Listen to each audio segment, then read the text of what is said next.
আজ বানিয়ে দেখাবো অভিনব নতুন পদ্ধতিতে নতুন রেসিপি। আমরা বন্ধুরা অনেকেই কিন্তু পালং শাকের রেসিপি ইলিশ মাছের মাথা দিয়ে অনেক রকমভাবে বানিয়েছি, কিন্তু আজ আমি যে রেসিপিটি আপনাদের সাথে বানিয়ে শেয়ার করব সেটা একেবারে অন্যরকম, অভিনবভাবে, নতুন রূপে, নতুন পদ্ধতিতে। একবার হলেও বন্ধুরা এইভাবে ট্রাই করে দেখবেন, ভীষণ ভালো লাগে। গরম গরম ভাতের সাথে একেবারে অনবদ্য একটি রেসিপি। এই রেসিপিটি পুরোটাই দেখবেন, যদি ভালো লেগে থাকে অবশ্যই কিন্তু ভিডিওটিতে লাইক দিয়ে সাবস্ক্রাইব করে পাশে থাকবেন। আজকের এই রেসিপিটি আমি আপনাদের দেখাচ্ছি একদম নতুনভাবে, একটি নতুন রেসিপি। তো চলুন, আমি চলে এলাম রেসিপিটি বানানোর জন্য গ্যাসে। আর গ্যাসেতে একটা কড়াই বসিয়ে দিয়ে দিয়েছি এখানে জল 1 বাটি পরিমাপে, বা 1 বাটি থেকে বেশি হলেও কোনো অসুবিধে নেই। আর জলের মধ্যে দিয়ে দিলাম নুন।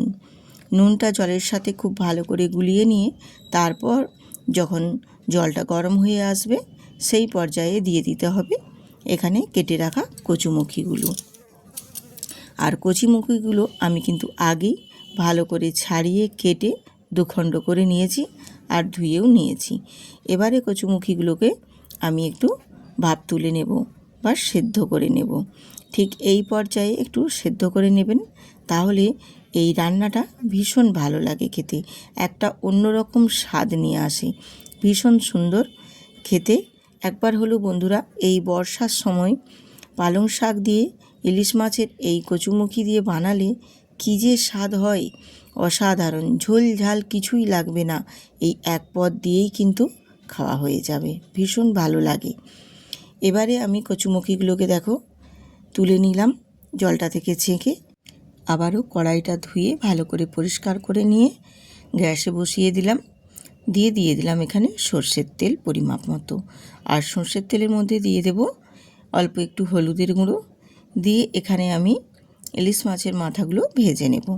তো অবশ্যই এখানে ইলিশ মাছের মাথা আমি 1 পিস নিয়েছি, আর 1 পিস নিয়েছি রুই মাছের মাথা। দুটো 2 রকমের মাথা ছিল, তাই দিয়েই বানিয়ে দিলাম। তো আপনারা চেষ্টা করবেন ইলিশ মাছের মাথা দিয়েই বানানোর। ইলিশ মাছ মাথা বা যে কোনো মাছের মাথা দিয়েও বানাতে পারো, তো ইলিশ মাছের মাথাটা দিয়ে বানালে কিন্তু এর টেস্টটা আরও সুন্দর হয়। তো যেহেতু মাছের মাথা ভেজে নিচ্ছি, সেক্ষেত্রে একটু ঢেকে ঢেকেই ভেজে নেব, কারণ গায়ের মধ্যে না হলে তেল ছিটকে আসবে। তাই আমি ঢাকনা দিয়ে ঢেকে মাছগুলোকে বা মাছের এই মুড়োগুলোকে বেশ একটু লাল লাল করে ভেজে তুলে নিলাম। মাছের মাথাগুলো ভেজে তুলে নেওয়ার পর ওই তেলের মধ্যে ফোড়নে দিয়ে দেব 5 ফোড়ন, 1/2 চামচ দিয়েছি, আর দেব এখানে একটা শুকনো লঙ্কা। দিয়ে ফোড়নটা একটু ভাজা ভাজা করে নেব।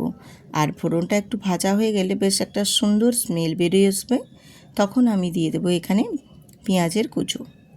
তো এখানে অনেকে তেজপাতাও ইউজ করে, কিন্তু আমি তেজপাতাটা ছাড়াই দিয়েছি। শাকসবজিতে তেজপাতা দিলে অতটা টেস্ট লাগে না। আমি এবারে পেঁয়াজটা খুব ভালো করে নাড়াচাড়া করে নিয়ে হালকা ব্রাউন কালার করে ভেজে নেব। তো খুব বেশি এখানে ভাজবো না, হালকা করেই ভেজে নিয়ে আমি এবারে কিছু সবজি অ্যাড করে দিচ্ছি।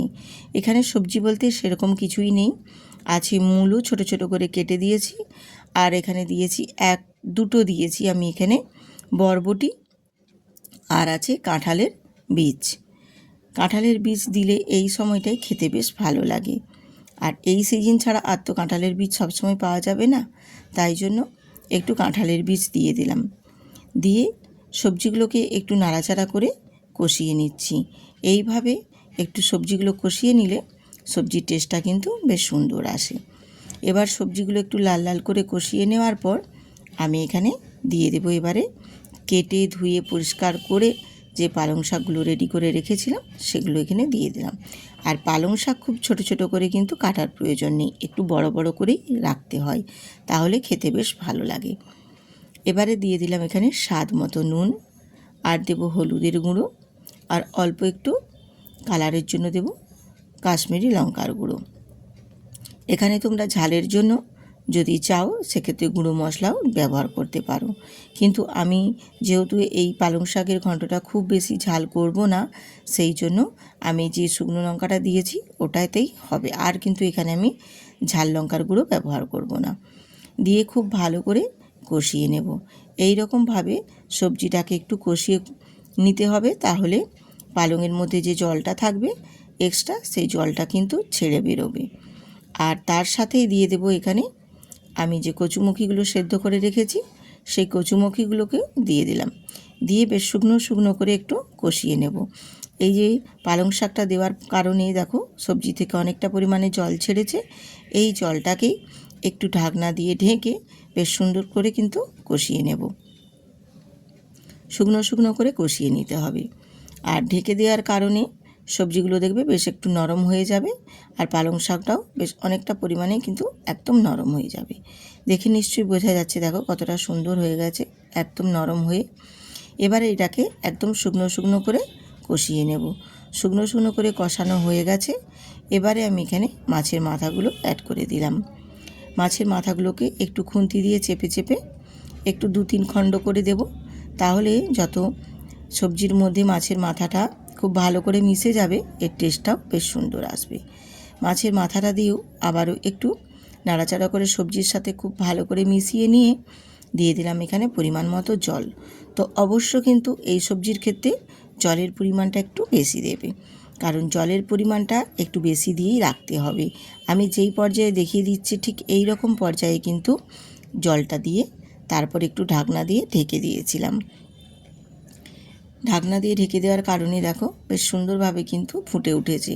ঠিক এই পর্যায়ে এখানে একটু নাড়াচাড়া দিয়ে দেব। আর এই যে জলের পরিমাণটা দেখছো এতটা আছে, এখানে কিন্তু এতটা থাকবে না, এটা বেশ আর একটু কমে যাবে। তো একেবারে কমবে না, কিন্তু বেশ অনেকটা পরিমাণেই কমে যাবে। তো দেখে নিশ্চয়ই বুঝতে পারছো অনেকটাই কমে গেছে, আর কালারটাও কত সুন্দর এসেছে। এই রকমভাবে যদি রান্না করো পালং শাক, একদম অন্যরকম স্বাদ একটা নিয়ে আসবে। আর গরম গরম সাথে খেতে কিন্তু বেশ ভালো লাগে। গরম গরম ভাতের সাথে ঝোল ঝাল কিছুই লাগবে না, জাস্ট এই এক পদ দিয়েই অনায়াসে খেয়ে নিতে পারবে, এত সুন্দর আর এত টেস্ট হয়। এবারে আমি ঢাকনাটা খুলে দিয়ে তারপর এটাকে খুব ভালো করে আমি কচুগুলো একটু খুন্তি দিয়ে নাড়াচাড়া করে দেব।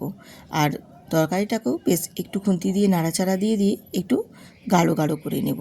এই রকমভাবে যদি একটু গাঢ় গাঢ় করে নেওয়া হয় তাহলে খেতে বেশ ভালো লাগে। আর এটা যেহেতু কচু আছে সেক্ষেত্রে এতটা কিন্তু পরিমাণে জলজলা ভাব থাকবে না, আর একটু গাঢ় গাঢ় ভাব হয়ে যাবে। আর একটু আমি নাড়াচাড়া করে নিয়ে ফুটিয়ে নেব বেশ সুন্দর করে। আর ফুটিয়ে নেওয়ার পর দেখো গ্রেভিটা কতটাই বেশ একদম গাঢ় হয়ে গেছে, আর সবজিগুলোও বেশ দেখো একটু ঘাটা ঘাটা হয়ে গেছে, আর কিন্তু গোটা গোটা নেই। এই রকমভাবে তারপর এটাকে নামিয়ে নেব। এই রকমভাবে যদি ইলিশ মাছের মাথা দিয়ে পালং শাকের ঘন্ট রান্না করা হয় বন্ধুরা, খেতে ভীষণ ভালো লাগে। আর যদি ভালো লেগে থাকে অবশ্যই কিন্তু বন্ধুদের সাথে শেয়ার করে চ্যানেলটিতে সাবস্ক্রাইব করে পাশে থাকবেন। নিত্য নতুন আরও রেসিপি সুন্দর সুন্দর দেখার জন্য আমার সাথে থাকবেন, আমার সঙ্গে জুড়ে থাকবেন। আমার পুরো দেখো রান্নাটা কমপ্লিট হয়ে গেছে। তারপর নামিয়ে নিয়ে আমি তোমাদের দেখিয়ে দিচ্ছি। তো এখনও অনেকটা পর্যায়ে গরম আছে, এটা যত একটু ঠান্ডা হয়ে যাবে তত কিন্তু এই ঝোলটা অনেকটাই আরও গাঢ় গাঢ় হয়ে যাবে। এরপর আমি নামিয়ে তোমাদের দেখিয়ে দিচ্ছি। দেখো এই রকম একটা অভিনব নতুনভাবে নতুন পদ্ধতিতে যদি রান্না করে নেওয়া হয় পালং শাক, তাহলে কিন্তু গরম গরম ভাতের সাথে কিন্তু একদম জমে যাবে। ঝোল ঝাল কিছুই লাগবে না বন্ধুরা, এই এক পদ দিয়েই একদম অনায়াসে খাওয়া হয়ে যাবে। এত সুন্দর এবং এত টেস্ট হয়। একবার হলেও এই বর্ষার দিনে বানিয়ে দেখবেন বন্ধুরা, ভীষণ সুন্দর লাগে খেতে আর অসাধারণ টেস্ট হয়। একবার বানিয়ে দেখলেই তারপরে বুঝতে পারবেন সত্যি এর টেস্ট কতটা সুন্দর হয়। তো বন্ধুরা আজকের ভিডিও ভালো লাগলে সঙ্গে থাকবেন, আবারও দেখা হবে পরবর্তী আরেকটি রেসিপিতে।